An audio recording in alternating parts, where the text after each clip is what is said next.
Seigneur, du déploiement. À Dieu. Amen. Est-ce que l'Église de Dieu peut dire Amen ce soir? Amen. Je suis heureux dans mon cœur de pouvoir être parmi vous ce soir. Vous savez, je crois qu'avec Dieu, il n'y a pas d'hasard. Il n'y a que des rendez-vous.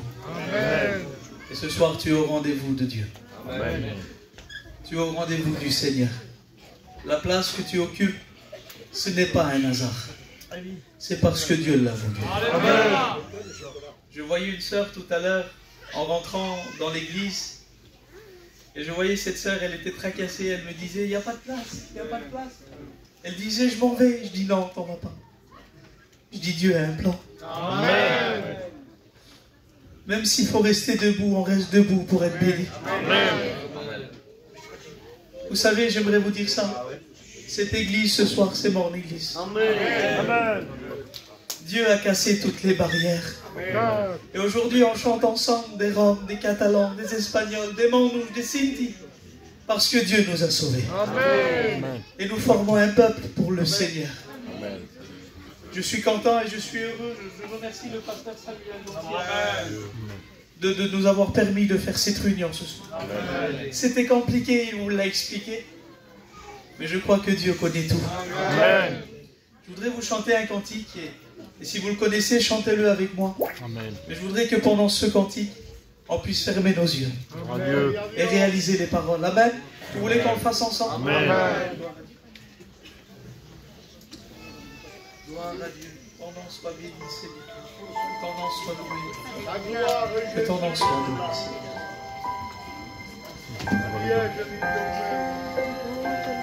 Merci, Jésus.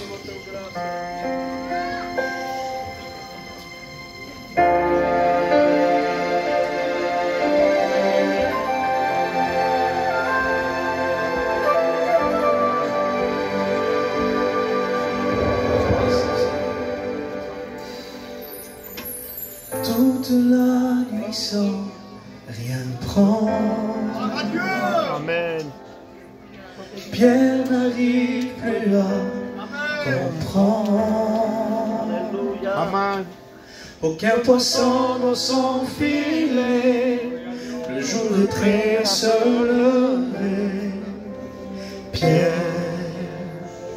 a échoué. Mais Jésus s'approcha de lui demandant de croire en lui. Dans son obéissance, Pierre lui a fait confiance. Est-ce que vous voulez faire confiance à Dieu ce soir? Sur ta parole, je jetterai le filet. Sur ta parole, je suis prêt à recommencer. Je veux te faire confiance. Mettre mon espérance en ta parole, Jésus. Sur ta parole, je jetterai le filet. Sur ta parole, je suis prêt à recommencer.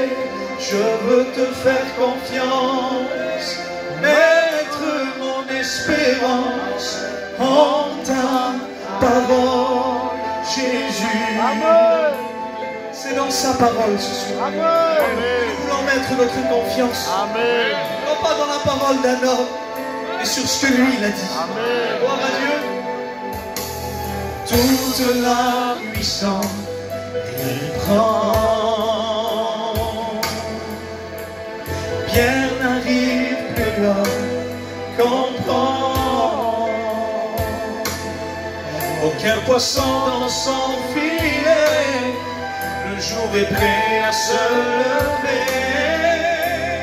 Pierre a échoué. Mais Jésus s'approche. Mais Jésus s'approcha de lui demandant de croire en lui. Dans son obéissance, Pierre lui a fait confiance. Sur ta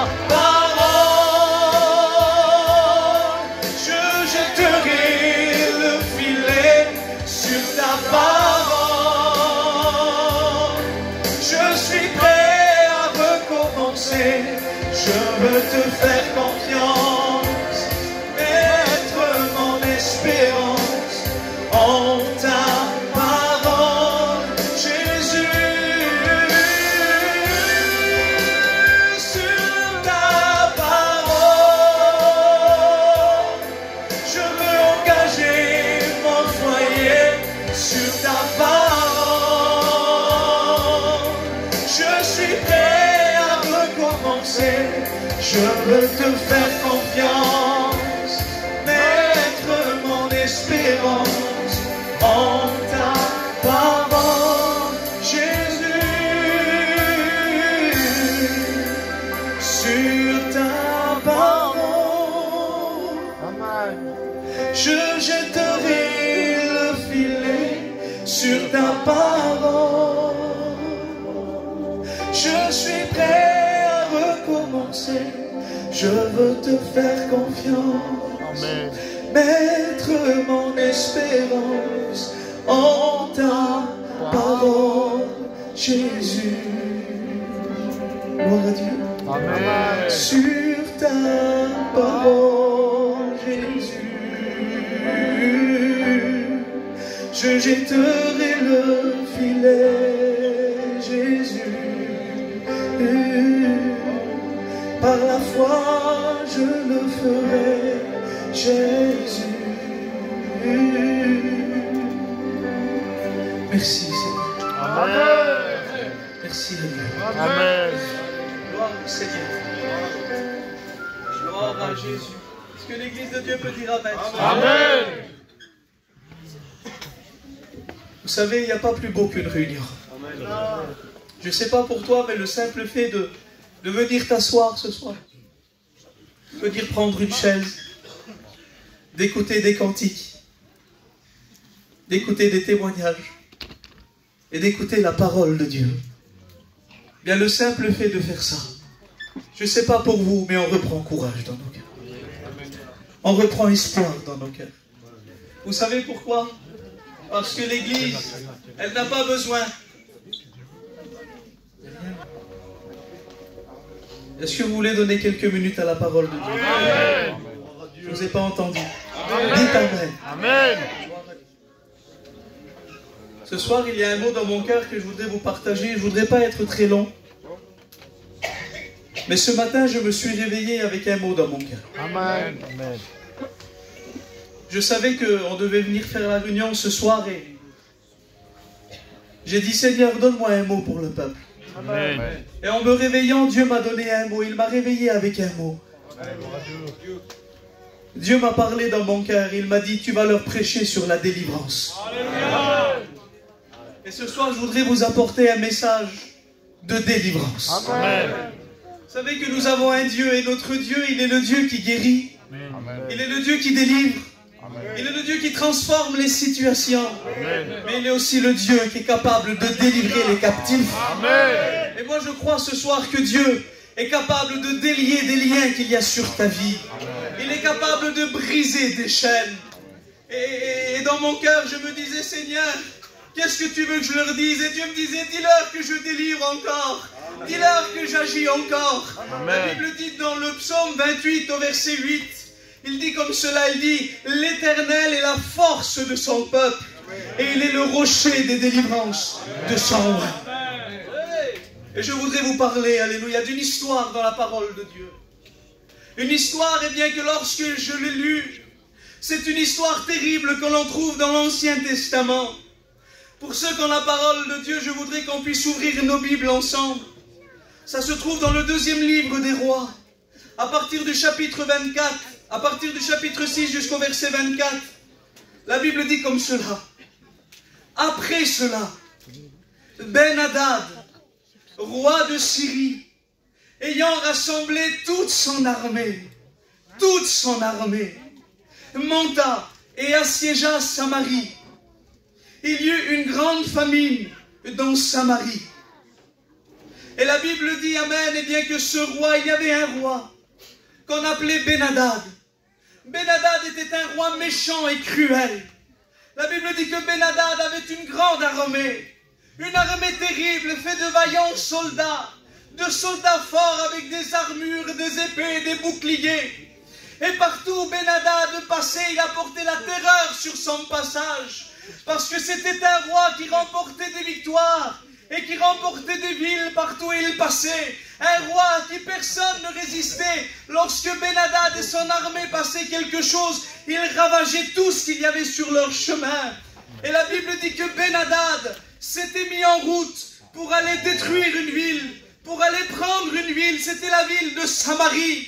Eh bien, j'aimerais vous dire, mes frères et sœurs, qu'il y a un ennemi redoutable qu'on appelle Satan, qu'on appelle le diable, qui a une armée redoutable et qu'il se met en route contre le peuple de Dieu pour pouvoir détruire, pour pouvoir anéantir, pour pouvoir ravager, pour pouvoir, eh bien, briser des foyers.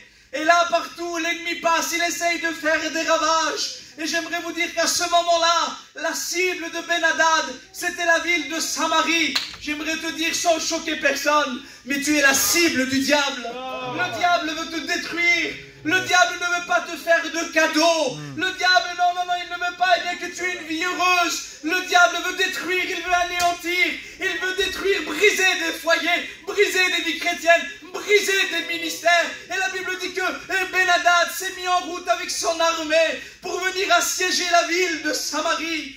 Et vous savez, le mot assiéger, c'est quelque chose que peut-être nous on ne comprend pas trop. Rome, eh bien, catalan, espagnol, on ne comprend pas tous les mots. Moi, pour ma part, je n'ai pas fait des grandes écoles, alors je me suis mis à chercher qu'est-ce que c'était ce mot assiéger. Et vous savez, c'était quoi le mot assiéger? C'était qu'à l'époque des rois, lorsqu'un roi se mettait en tête d'aller conquérir un pays ou une ville, avant de les combattre, avant de les frapper face à face, eh bien les rois assiégeaient les villes. Et le mot assiéger voulait dire encercler, voulait dire barricader, voulait dire fermer toutes les issues. Parce que vous savez qu'à cette époque-là, les villes étaient enfermées par des grandes murailles, des grandes et hautes murailles. Et là, lorsque les rois arrivaient pour pouvoir combattre ce pays, pour pouvoir prendre ce pays, avant de combattre les habitants du pays, ils les enfermaient à l'intérieur de leur ville. Ça veut dire que l'ennemi venait avec son armée. Et là, il se mettait tout autour. Et il barricadait les portes. Il barricadait les issues de secours. Il barricadait toutes les sorties. À tel point que le peuple ne pouvait plus sortir. Et la plupart des villes, eh bien, leurs agricultures et leurs terres se trouvaient à l'extérieur des villes. Ça veut dire que c'était à l'extérieur qu'on faisait pousser les légumes. C'est à l'extérieur qu'on faisait pousser la nourriture. Et comme l'ennemi les encerclait à l'intérieur, ils ne pouvaient plus aller produire de la nourriture. Donc ça veut dire que le peuple se retrouvait prisonnier à l'intérieur de sa ville. Et tout doucement, parce qu'ils avaient des réserves, tout doucement les réserves s'épuisaient. De plus en plus, moins de blé, moins de farine, moins d'eau, moins d'huile, moins de vin. Et là, si vous voulez, pendant un certain temps, ça allait, ça marchait. Mais comme le peuple ne pouvait plus produire, eh bien tout doucement, le peuple commençait à manquer de tout. Il commençait à manquer de plus en plus, à manquer de plus en plus. Et là, les famines s'emparaient des villes, à tel point qu'à l'intérieur de la ville, il y avait des désastres, où les gens mouraient de faim. Parce que vous savez, l'ennemi est patient. L'ennemi est patient. Nous, on dort, lui, il ne dort pas. Nous, on mange, lui, il ne mange pas. Nous, on se repose, lui, il ne se repose pas. Il est là à encercler, à être patient, à attendre la faille, à attendre que le peuple se fragilise et que le peuple devient de plus en plus vulnérable. Et c'est ce que la Bible dit que Ben-Hadad va faire lorsqu'il est venu assiéger Samarie. La Bible dit qu'il va enfermer cette ville. La Bible dit qu'il va barricader les portes. La Bible dit qu'il va l'assiéger, il va l'entourer de partout, à tel point que les gens à l'intérieur de la ville ne pouvaient plus sortir et ne pouvaient plus rentrer. À tel point que les gens étaient piégés à l'intérieur de la ville. Ils ne pouvaient plus s'en sortir. C'était ça, la technique de l'ennemi pour gagner des villes et pour gagner des pays. Et l'ennemi était patient. Il attendait jusqu'à ce que le peuple s'épuise. Parce que le siège d'une ville pouvait durer plusieurs mois, voire plusieurs années, jusqu'au moment où la brèche serait faite. Eh bien, j'aimerais vous dire que le diable a exactement la même technique avec les foyers aujourd'hui. Le diable a exactement la même technique. Il n'a pas changé de tactique depuis des millénaires. Le diable de la Bible dit dans 1 Pierre 5,8, vous connaissez le verset. Il rôde comme un lion rugissant, cherchant qui dévorer. Et le mot rôder veut dire encercler, veut dire barricader, veut dire assiéger. C'est la même technique. Et combien de foyers aujourd'hui que l'ennemi a renfermés sur eux-mêmes?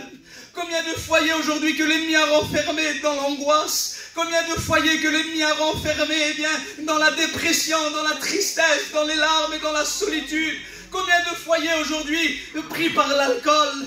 Combien de foyers aujourd'hui pris par la drogue? Combien de foyers aujourd'hui pris par les médicaments? Combien de foyers aujourd'hui que l'ennemi a encerclé, a barricadé à l'intérieur de leur souffrance, à l'intérieur de leurs problèmes, à l'intérieur de leur désespoir? Ces foyers qui n'arrivent plus à s'en sortir, ces personnes qui n'arrivent plus à sortir parce que l'ennemi les a barricadés, parce que l'ennemi a tout renfermé autour d'eux. Il n'y a plus de porte de secours, il n'y a plus d'issue de pouvoir s'en sortir. T'essayes d'ouvrir la porte, mais l'ennemi la tient fermée. T'essayes d'ouvrir la porte de l'angoisse, mais l'ennemi la tient fermée. T'essayes d'ouvrir la porte de la dépression pour t'en sortir, mais l'ennemi la tient fermée, à tel point que tu n'arrives plus à t'en sortir. Tu es pris au piège à l'intérieur de ton foyer. L'ennemi est en train de te persuader que tu ne t'en sortiras jamais parce que tout est bloqué. Les portes sont bloquées, les portes sont barricadées. Mais la Bible dit dans Osée 2,17 que Dieu est pour nous comme une porte d'espérance. Amen.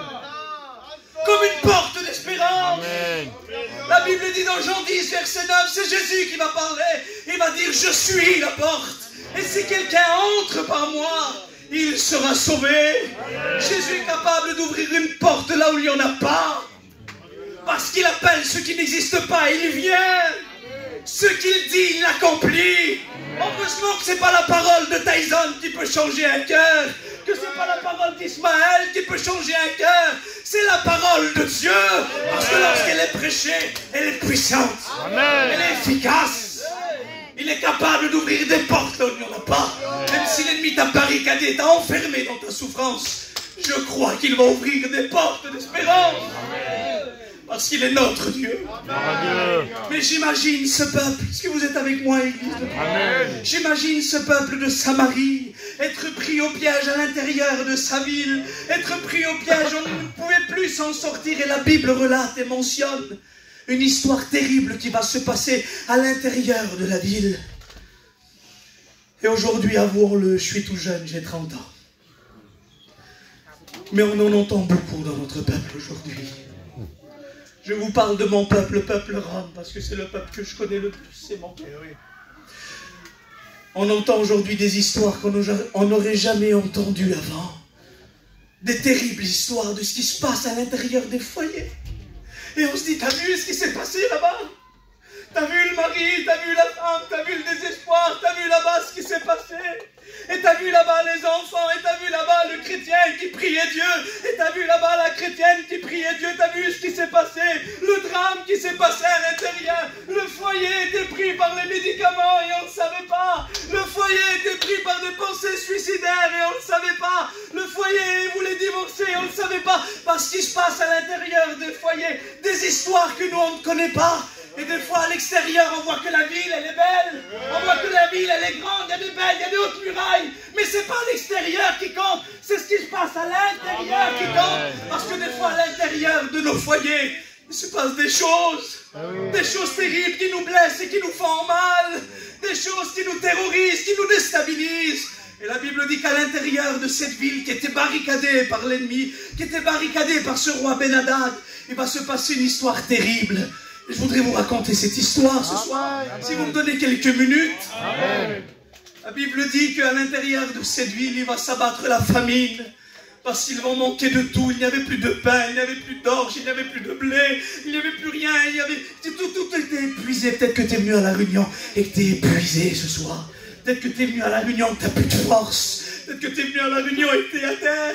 Et cette ville, elle était épuisée de souffrir. Tu n'es pas épuisé de souffrir. T'es pas épuisé de toujours pleurer, t'es pas épuisé de toujours passer des dépressions et des angoisses. Ce soir, ça peut changer. Amen. Et cette ville était épuisée. La Bible dit qu'à l'intérieur de cette ville, il y avait deux femmes. C'était deux copines qui étaient là, qui vivaient le même problème, qui vivaient la même souffrance, qui étaient à l'intérieur de cette ville que l'ennemi avait barricadé. Et lorsqu'ils étaient à l'intérieur, ces deux femmes vont se parler. Elles sont là, elles sont toutes maigres, elles n'ont pas mangé pendant des jours parce que la famine s'était abattue dans la ville. Et la Bible dit que l'une des femmes va regarder sa copine et va dire, écoute, prends ton fils, prends ton fils. Je dis les mots comme ils sont. Il dit, prends ton fils, on va le manger aujourd'hui. Et demain, on va prendre mon fils à moi. Et on va le manger. Wow. Seigneur, le désespoir. Le désespoir dans la ville. Là, vous savez ce qui va se faire? La première mère va dire, d'accord, d'accord. Vous savez, des fois, le désespoir nous pousse à faire des choses. Le désespoir nous pousse à faire des choses qu'on ne ferait jamais. Le désespoir nous pousse dans des directions qu'on n'aurait jamais prises. Parce que l'ennemi, il est tellement fin ici dans les pensées. Qui travaille, qui travaille, qui travaille. Et le désespoir était tellement grand que ces deux femmes vont prendre la décision que l'une d'entre elles va donner son fils, qu'il va manger son fils, et que le lendemain ils vont manger le fils de la deuxième. Je dis, Seigneur, c'est pas possible ce que je suis en train de lire dans ta parole. Et la Bible dit que c'est ce qui va se passer. La Bible dit que la première mère va prendre son fils, elle va le faire cuire, ils vont le manger. Et la Bible dit que le lendemain, c'était le tour de la deuxième à donner son fils. Et la deuxième mère, elle regarde la première et elle dit, écoute, hier c'était mon fils, maintenant c'est le tien qui doit passer par là. Et la deuxième mère, elle n'a pas eu le courage. Elle l'a caché son petit. Alors j'imagine la guerre là. Comment que ça se fait? Moi j'ai fait ce que tu m'as dit et toi tu le fais pas. Et là les deux mères vont commencer à se quereller. Ils vont commencer à se quereller. Écoutez, ce qu'on est en train de lire c'est terrible. Mais au sens spirituel. Des fois, tellement que le désespoir est grand dans nos cœurs, au sens spirituel, on se dévore les uns les autres. On se dévore les uns les autres. C'est pas vrai, les frères? Alors, on ne se dévore pas avec les dents, hein? Avec les mots. Avec les mots, Seigneur. Vous saurez la puissance de la langue. Il y a des armes de destruction massive, la bombe atomique. Ben, la langue, elle est plus puissante que la bombe atomique. Capable de briser des foyers avec un seul mot. Capable de briser des ministères avec un seul mot. Capable de déstabiliser une église entière avec un seul mot. Ah oui? Parce que des fois, tellement que le désespoir est grand dans nos cœurs, et bien que nos paroles qu'on prononce blessent nos foyers. Parce que quand tu dis à ton fils, je t'aime pas. Quand tu dis à ta petite de 5 ans, je t'aime pas, je voudrais que tu meurs. Ben tu la dévores avec les paroles. Tu lui fais mal, tu la blesses. Imaginez un enfant de 5 ans, 6 ans, 7 ans, lui dit ces mots. Dans son cœur, il est blessé. Il est totalement déstabilisé. Lorsque tu regardes ton mari et que tu lui dis c'est ta faute tout ce qu'on vit. C'est ta faute tout ce qu'on passe. Tu vaux rien. Tu es en train de le dévorer avec les mots. Lorsque tu regardes ta femme et que tu lui dis t'es inutile, t'es inutile. Oh je t'aime plus, c'est terminé, on va se séparer. Tu es en train de la briser avec les mots. On se dévore les uns les autres. On se tue les uns les autres. Lorsque les ennemis de Jérémie ont voulu le déstabiliser, ils n'ont pas pris un fusil, ils n'ont pas pris une épée. Ils ont dit allons et tuons-le avec la langue. Et là, les deux mères étaient en train de manger cet enfant. Ils étaient là en train de se dévorer à l'intérieur de la ville. Une situation désespérée, une situation catastrophique. Et combien d'entre nous sommes en train de nous dévorer les uns les autres dans nos foyers, de se faire la guerre. Vous savez, la guerre là-bas en Russie, en Ukraine, c'est loin de chez nous ça. Des fois, on n'a pas besoin d'aller jusqu'à là-bas pour voir la guerre et voir les effets de la guerre. Tu rentres chez toi, tu t'assis dans le salon, tu es en pleine guerre. Tu rentres chez toi. Tu te mets devant la télévision, un mot, c'est la guerre chez toi. Les cris, du matin au soir, les enfants, ils pleurent. Ils voient le père et la mère, ils sont là, ils se mangent toute la journée, ils se dévorent toute la journée. Mais j'aimerais vous dire quelque chose, c'est pas à l'intérieur qu'on doit se dévorer, c'est pas chez nous qu'on doit se dévorer, c'est pas nos femmes et nos enfants qu'on doit dévorer. Le véritable ennemi souhaite rester caché, le véritable ennemi, il est dehors là-bas. Le véritable ennemi, il est derrière là-bas. Il est derrière le rideau, il est derrière la ville, il souhaite rester caché, il souhaite que tu ne le vois pas, il veut que tu te détruises avec ton mari, il veut que tu te détruises avec ta femme. Écoutez, c'est les mots qu'il y a dans mon cœur, je ne pourrais pas prêcher autre chose, je Je me suis réveillé avec ce message. Dieu me disait dans mon cœur, dis-leur ces mots-là. Et je voudrais te les dire. Écoute, c'est pas chez toi qu'il faut y avoir la guerre. C'est pas contre ton mari ou ta femme qu'il faut avoir la guerre. Il faut sortir de la ville. Allez faire la guerre au diable. Allez faire la guerre à celui qui est en train de nous détruire, qui est en train de ridiculiser certaines personnes, qui est en train de piétiner certaines personnes. Nous avons l'autorité de la parole. Nous voulons nous en sortir ce soir. Le véritable ennemi était caché. Il était dehors. Oh, les ennemis étaient dehors. Mais la Bible dit qu'à l'intérieur de cette ville, où il y avait cette histoire terrible, où il y avait la famine, où tout était détruit, où tout était en miettes, eh bien Dieu, à l'intérieur de cette ville, avait placé un homme de Dieu. Dieu pourvoit toujours une solution dans nos situations difficiles. La Bible dit qu'au milieu de cette ville, où régnait la terreur, où régnait la famine, il y avait un homme de Dieu qu'on appelait Élisée, le prophète de l'Éternel. Et vous savez ce que Élisée veut dire? Élisée veut dire Dieu est mon sauveur. Est-ce que Dieu est ton sauveur ce soir? Dis Amen. Est-ce que Dieu est ton sauveur ce soir? La Bible dit que Élisée était là. Est-ce que vous êtes avec moi, Église de Dieu? Élisée se trouvait au milieu de cette ville. Et la Bible dit qu'à Élisée, cet homme de Dieu, à l'écoute de l'Esprit, et je rends gloire à Dieu, parce qu'ici parmi nous ce soir, il y a des hommes de Dieu, il y a nos anciens, il y a des serviteurs de Dieu, établis par Dieu, et Dieu leur transmet des messages. Amen. Et Dieu va transmettre un message à Élisée. Et le message qu'il va lui transmettre, c'est un message de délivrance. Est-ce que vous voulez écouter ce message ce soir? La Bible dit que Élisée va se lever au milieu de la ville, au milieu de la désolation, au milieu de tout ce qui s'est passé. Et elle va dire ces mots. Et je voudrais les répéter dans l'église de Narbonne ce soir. Elle va dire, écoutez la parole de l'Éternel. Ainsi parle l'Éternel. Demain, à 7 heures, on aura une mesure de fleur de farine pour un cycle et 2 mesures d'orge pour un cycle à la porte de Samarie. Peut-être que nous, on ne comprend pas trop ce que ça veut dire, mais le message essentiel, c'est écoutez, aujourd'hui vous pleurez, demain vous allez délivrer.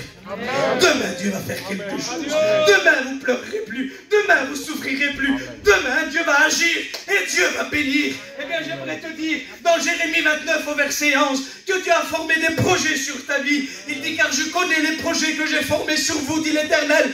Projets de paix et non de malheur, afin de vous donner un avenir et de l'espérance.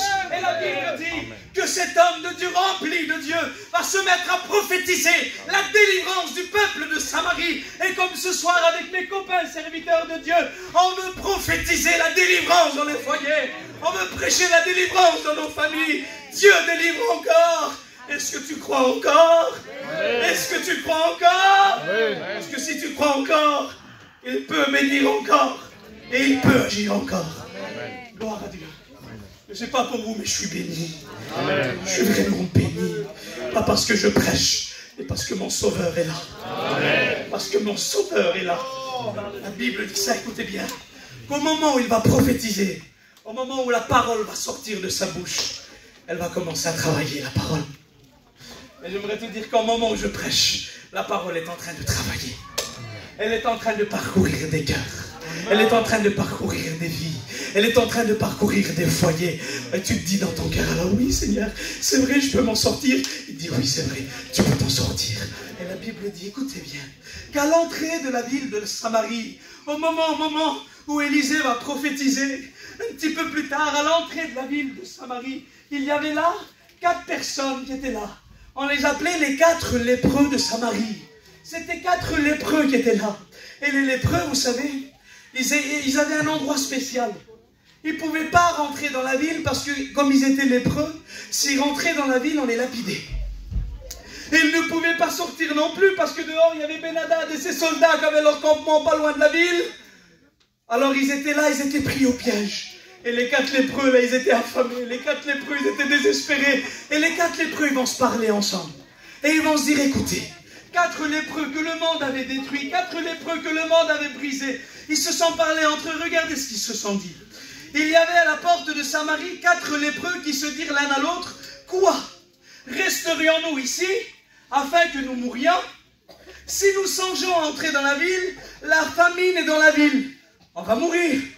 Et si nous restons ici, là où nous sommes, on va mourir aussi. Alors allons nous jeter dans le camp des Syriens. Et s'ils nous laissent vivre, nous vivrons. Et s'ils nous font mourir, nous mourrons. Ben oui, ils n'avaient plus rien à perdre. Eh bien, j'aimerais te dire ce soir, tu n'as plus rien à perdre. Tu as tout à gagner. Amen. Si tu restes dans ta situation, tu vas mourir. Si tu restes dans tes larmes et dans ta souffrance, tu vas mourir. Tu n'as plus rien à perdre.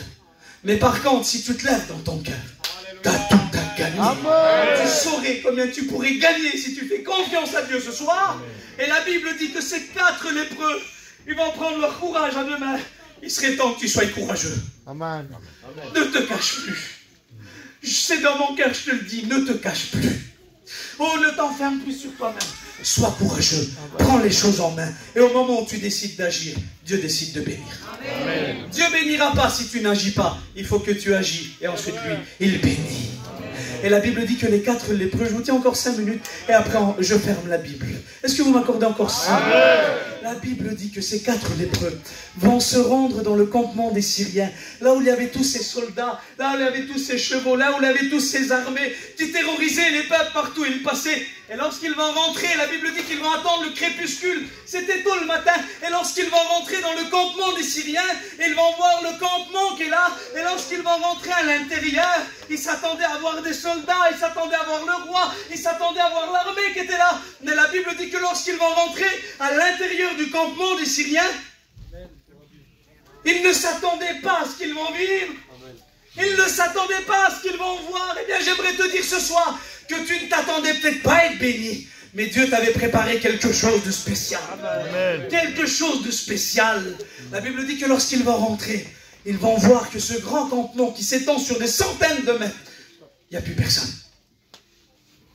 Il n'y a plus de soldats. Il n'y a plus de rois. Il n'y a plus personne, il n'y a plus de combattants, il n'y a plus de guerriers.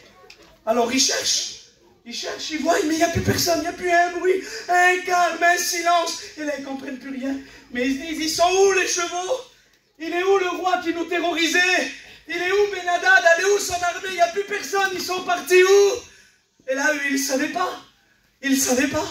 Mais avant qu'eux, ils arrivent, la Bible dit ça, que le Seigneur avait fait entendre dans le camp des Syriens un bruit de chars et de chevaux, le bruit d'une grande armée. Et ils s'étaient dit les uns aux autres, voici le roi d'Israël a pris à sa solde contre nous les Étiens et le roi des Égyptiens pour venir nous attaquer. Alors tous les Syriens voudraient que tu dises Amen, se levèrent et prirent la fuite. Se levèrent et prirent la fuite, abandonnant leurs tentes, leurs chevaux et leurs ânes et le camp tel qu'ils étaient, et ils s'enfuirent pour sauver leur vie. Amen. Je sais pas, mais t'es pas fier de ton Dieu, toi? T'es pas fier de Jésus? Amen. Lorsque lui il se lève, ses ennemis se dispersent. Amen. La Bible dit que même si l'ennemi viendrait comme un fleuve, l'Esprit de l'Éternel le mettrait en fuite. Lorsque Dieu se lève, Satan s'enfuit. Lorsque Dieu se lève, le diable s'enfuit. Parce que vous pourrez lire toutes les pages de la parole de Dieu, mon frère. Tu verras qu'à chaque fois que Dieu a combattu, il a toujours gagné. Amen. Nous sommes du côté du gagnant et du plus fort. Et la Bible dit ça, écoutez bien, que les 4 lépreux vont voir qu'il n'y a plus personne. Ils vont voir eh bien, que l'Éternel avait fait entendre un bruit dans le campement des Syriens. Et lorsque ce bruit a résonné, eh bien, les Syriens se sont enfuis. Eh bien, j'aimerais vous dire une pensée que Dieu a mis dans mon cœur. Est-ce que vous me permettez de la dire ce soir dans l'église de Narbonne? Eh bien, j'aimerais vous dire qu'un jour, sur le champ de bataille de Golgotha, là où l'ennemi tenait l'humanité liée dans le péché et dans les liens, il s'est fait entendre un bruit, alléluia. C'était le bruit du Fils unique de Dieu. C'était le cri de Jésus sur la croix qui était ensanglanté pour toi et moi et qui regardait Dieu son Père et qui a crié de toutes ses forces, tel était, tout est accompli. C'était le cri du vainqueur, c'était le cri du triomphant. C'est à la croix que Christ a dépouillé l'ennemi de sa force. Parce que sur le champ de bataille de Golgotha, lorsque Christ a crié, l'ennemi a été écrasé, l'ennemi a été anéanti, l'ennemi a été complètement ridiculisé. Je voudrais vous lire ce verset. La Bible dit ça, écoutez bien, dans Colossiens 2, 14 à 15. Qui il a effacé les actes dont les ordonnances nous condamnaient et qui subsistaient contre nous. Et il les a détruits en les clouant à la croix. Il a dépouillé les dominations et les autorités. Et il les a livrées publiquement en spectacle en triomphant d'elles par la croix. À la croix, Christ n'a pas seulement gagné, il a triomphé. Il a triomphé. Il a remporté la victoire pour toi et pour moi. Parce que sa victoire, c'est ta victoire. Alléluia. Aucun ennemi n'est resté debout sur le champ de bataille de Golgotha. Christ a remporté. Amen. Gloire à Dieu. Gloire à Dieu. Vous voulez qu'on revienne à ces 4 lépreux là? Vous voulez qu'on y revienne? La Bible dit que les 4 lépreux sont là.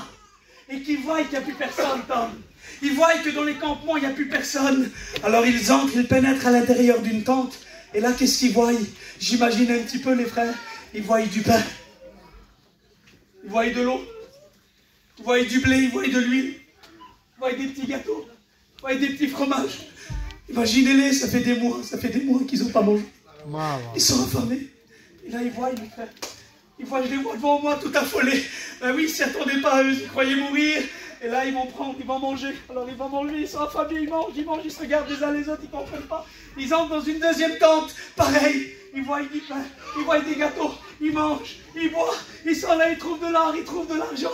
Oh, j'aimerais te dire qu'après le triomphe de Golgotha, Dieu nous a laissé des bénédictions en abondance. Amen. Et nous pouvons nous en servir. Amen. Il a laissé le baptême du Saint-Esprit. Il a laissé la délivrance. Il a laissé la guérison. Il a laissé l'abondance en Dieu. Il a laissé le pain de la parole. Tu peux te servir ce soir. Amen. Parce qu'après le triomphe de Golgotha, il a laissé des provisions pour son Église. Et la Bible dit que les 4 lépreux sont en train de manger et de boire. Ils se regardent les uns aux autres. Et je termine avec ça. Et là, ils se regardent et ils se disent, mais c'est pas bien ce qu'on fait. C'est pas bien ce qu'on fait. Ils disent ici, nous on mange, on boit. Et là-bas, ils sont tous détruits. Là-bas, ça fait des semaines qu'ils ne mangent pas. Il dit, on ne peut pas regarder ça pour nous. Écoutez, nous on était des lépreux avant. On était des pécheurs. Mais on a découvert qui était Christ. Amen. On a découvert l'abondance en Dieu. Et on s'est regardé, nous les chrétiens, les serviteurs de Dieu. Et on a dit, il ne faut pas qu'on garde ça pour nous.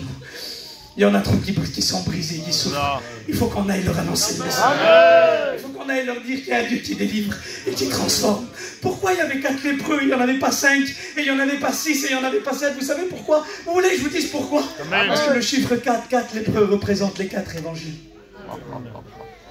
L'évangile de Matthieu, l'évangile de Marc, l'évangile de Luc et l'évangile de Jean. Eh bien, j'aimerais te dire qu'on n'est pas venu avec une nouvelle Bible. On n'est pas venu t'apporter quelque chose de nouveau. On est venu avec le bon vieil évangile. Amen. Que prêchaient nos anciens à l'époque du réveil. Que prêchaient les apôtres. Alléluia, les 4 évangiles. On est venu avec Matthieu, Marc, Luc et Jean pour te dire que Christ est capable de te délivrer. Amen. Et qu'il est capable de te sauver. Amen. Les 4 lépreux se sont regardés. Je voudrais qu'on ferme nos yeux. Je crois que j'en ai assez dit. Amen. Les 4 lépreux se sont regardés. Je voudrais que tu pries le Seigneur. Je voudrais que tu commences à prier. Ils se sont regardés. Ils ont dit, on ne peut pas rester là. On ne peut pas garder ça pour nous. Ils ont dit, aujourd'hui est une journée de bonnes nouvelles.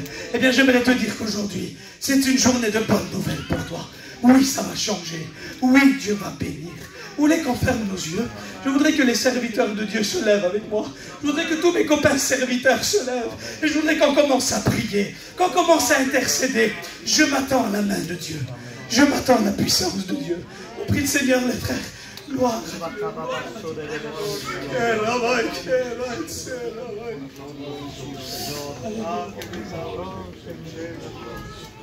Queremos alabarte y glorificarte, Señor Dios.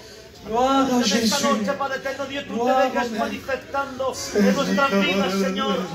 Rompe toda cadena, rompe todo yugo, rompe todo que no venga de tu gloria, Señor. Tú has venido en esta noche, Padre eterno Dios, para liberar los corazones, Señor, cautivos, Señor. Ruego por el poder del Espíritu, Señor, que tú te manifiestes en esta noche, Dios Padre. Tu palabra está anunciada, Dios mío, por la autoridad, Señor. Rompe todo, Padre eterno Dios. A ti toda la gloria, Jesús. Gloire à Dieu, gloire à Dieu. Alléluia. Est-ce que vous sentez la présence de Dieu? Est-ce que vous sentez l'amour de Dieu? Alors je voudrais que l'Église commence à prier. Je voudrais que l'Église commence à adorer Dieu. Je voudrais que toi qui es en train de prier, tu commences à dire, Seigneur, aide-moi. Seigneur, j'ai besoin de toi. J'ai besoin que tu viennes toucher ma vie. J'ai besoin que tu viennes toucher mon cœur. Écoute, si tes larmes coulent ce soir, laisse-les couler. Parce que Dieu va bénir. Parce que Dieu va agir.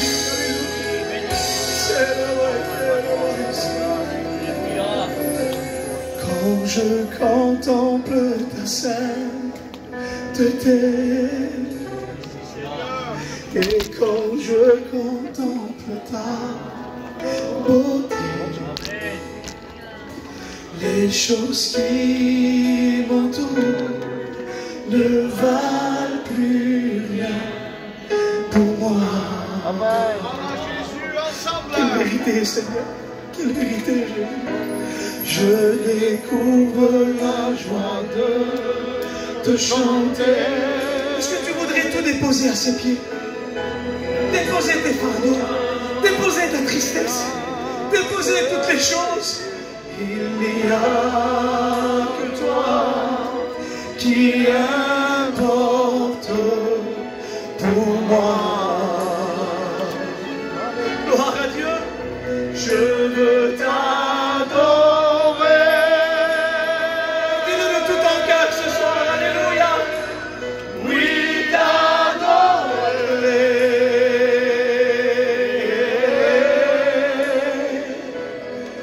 Ma raison de vie, c'est de t'adorer.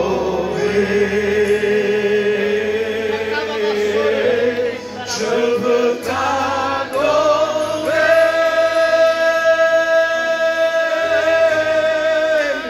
Oui, t'adorer.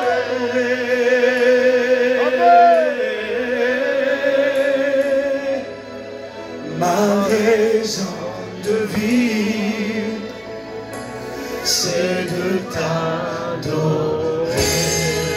Vous savez que c'est dans la louange et l'adoration que se brisent les chaînes. C'est dans la louange et l'adoration qu'on remporte les victoires. C'est pendant que l'Église prie et adore Dieu. Quand je contemple ta sainteté, et quand je contemple ta beauté, les choses qui m'entourent ne valent plus rien pour moi. Gloire à Dieu, je veux t'adorer.